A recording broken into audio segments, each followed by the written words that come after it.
Before the Great Depression turned Herbert Hoover's name into a synonym for presidential failure, he was actually one of the most respected men in America.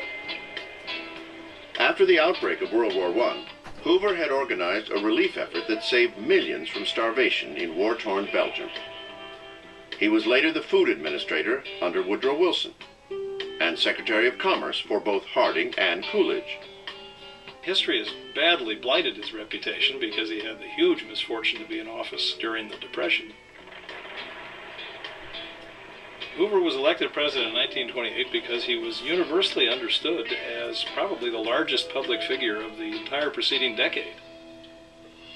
Number 31, Herbert Hoover, Republican, 1929 to 1933, 54 years old, from California. Hoover was the first president born west of the Mississippi.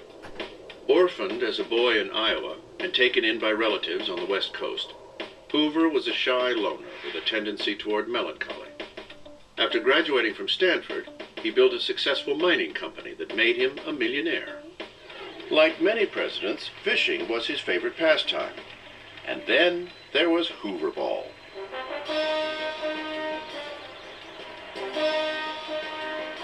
Told by a White House doctor that he needed to exercise, Hoover came up with his own game. Hoover Ball was one of those ways of not only stimulating physical exercise, but encouraging the leaders of the government to get together every morning before they started their workday to share ideas.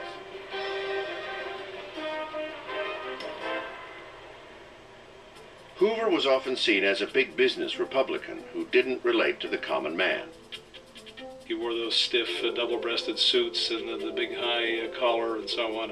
And his personal demeanor was quite stiff and reserved, so it was easy to lampoon him and caricature him as a stereotypical big businessman. Hoover was indeed a businessman, one of an early handful of international capitalists, but he also had a highly developed sense of social obligation.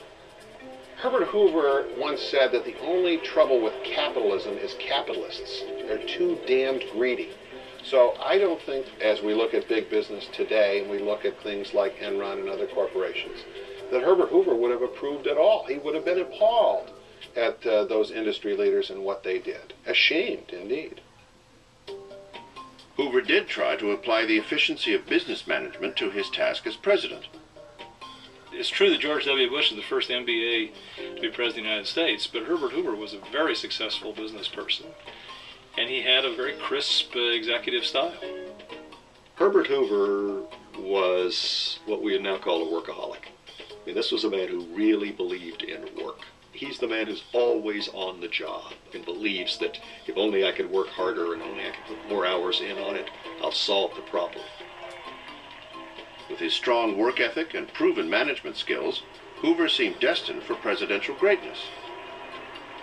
The only problem was that the economy totally tanked as of October 1929. Many of the qualities that made him look that he would be so good for leading a period of prosperity were really not up to dealing with the challenges of the Depression. As a Depression president, Hoover was handicapped by his innate lack of charisma. His lackluster public speeches did little to inspire confidence. What our people need is the restoration of their normal jobs, the recovery of agricultural prices, and of business.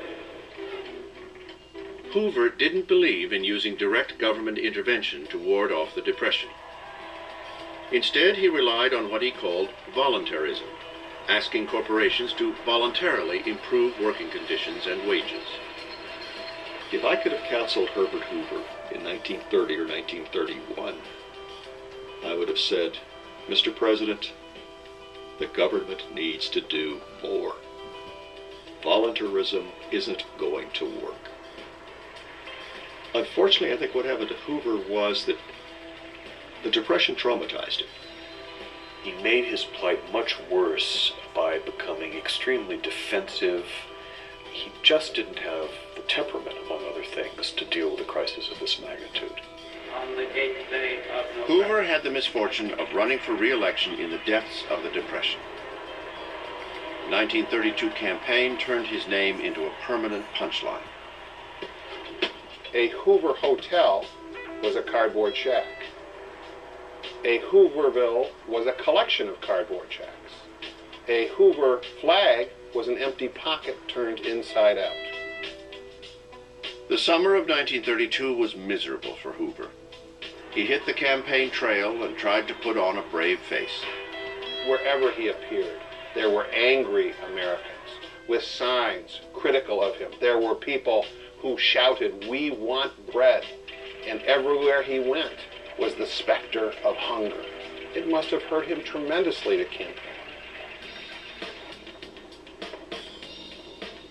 In June, a contingent of desperate World War I veterans arrived in Washington to demand early payment of bonuses that weren't due to be paid until 1945. When these bonus marchers occupied several buildings in downtown Washington, Hoover enlisted the help of General Douglas MacArthur to clear them out. MacArthur exceeded his authority and not only evacuated the buildings, but pressed all the way on to Anacostia Flats, where there was this encampment of the so-called bonus marchers, and he torched the encampment, burned it to the ground.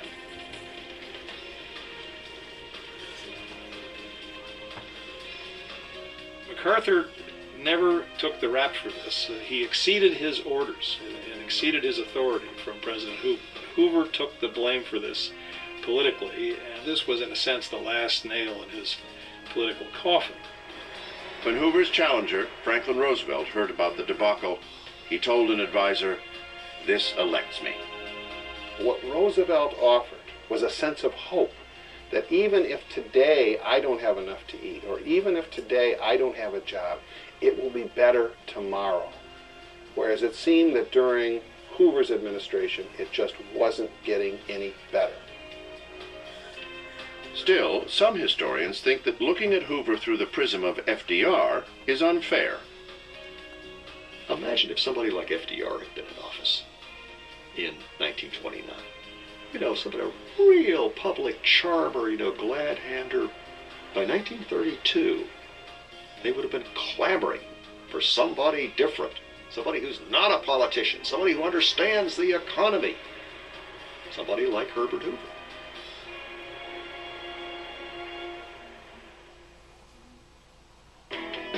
Herbert Hoover was the first president to have a telephone on his Oval Office desk and the first to hire an executive staff.